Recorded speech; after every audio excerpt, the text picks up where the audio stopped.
Robert Spencer here for Jihad Watch, a program of the David Horowitz Freedom Center and for the Center for Security Policy. Ali Akbar Hashemi Rafsanjani, president of the Islamic Republic of Iran from 1989 to 1997, died in early January 2017, and the New York Times was inconsolable. Rafsanjani, you see, was a reformer, a protector, according to the Times, of what was left of Iran's marginalized reformist movement and others with more moderate views than the conservative hardline clerics who hold sway in Iran's security forces and judiciary. As always, reality and what the New York Times reports couldn't be farther apart. Rafsanjani, said the Times, supported Hassan Rouhani, the current president, who is now suddenly bereft of a powerful and influential background figure with Islamic revolutionary credentials that could not be questioned. Without a trace of self-awareness, the Times' longtime Tehran correspondent, Thomas Erdbrink, added in the very next sentence that Mr. Rafsanjani was also a longtime comrade of the supreme leader, Ayatollah Ali Khamenei, although the two had their disagreements. Erdbrink didn't explain how Rafsanjani could be simultaneously a reformer who supported Rouhani and a longtime comrade of the hardliner Khamenei, and with good reason. The whole idea of a reformist movement within the Iranian regime is a fiction, as Obama advisor Ben Rhodes himself revealed to the administration's great embarrassment in the New York Times itself in May 2016.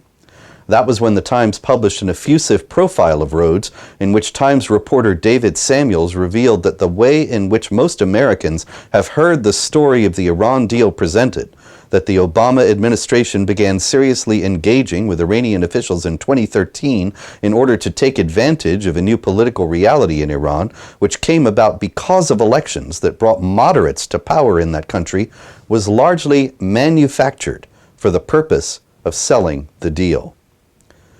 The chief false and misleading aspect of Obama's presentation of the deal to the American public was his claim that he was dealing with moderate elements of Iran's Islamic regime.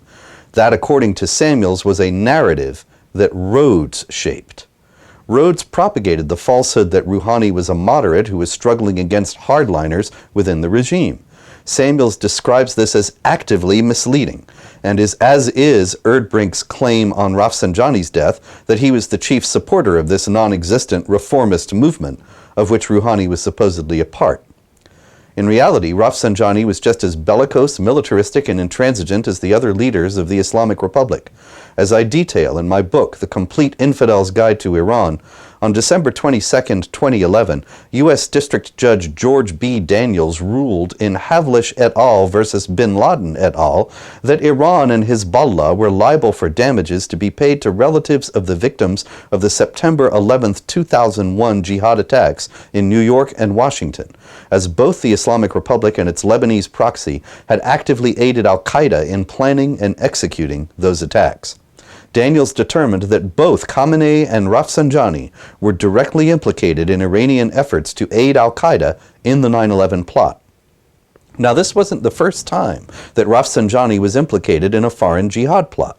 On July 18, 1994, a jihad martyrdom suicide bomber destroyed the Jewish-Argentine Mutual Association building in Buenos Aires, Argentina, killing 85 people and wounding 300.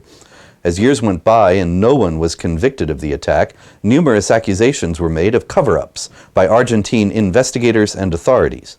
Finally, in October 2006, Argentine state prosecutor Alberto Nisman formally charged Iran and Hezbollah and called for the arrest of, among others, Rafsanjani, charging that he had ordered the attack as revenge for Argentina's ending its nuclear cooperation with Iran. On January 19, 2015, Nisman, still pursuing this case, was found dead, shot to death in his bathtub. Rafsanjani has also spoken cavalierly about the Islamic Republic of Iran nuking Israel, saying in 2001 that application of an atomic bomb would not leave anything in Israel, but the same thing would just produce damages in the Muslim world. In light of Shiite Muslim prophecies about how the 12th Imam would return to earth and proceed to conquer and Islamize the world when Muslims were persecuted more fiercely than ever before, Rafsanjani may have been signaling a willingness to nuke Tel Aviv in order to provoke a retaliatory nuclear strike that could kill tens of millions of Iranians and thereby bring about the return of the 12th Imam. If it would hasten the Mahdi's coming, why not?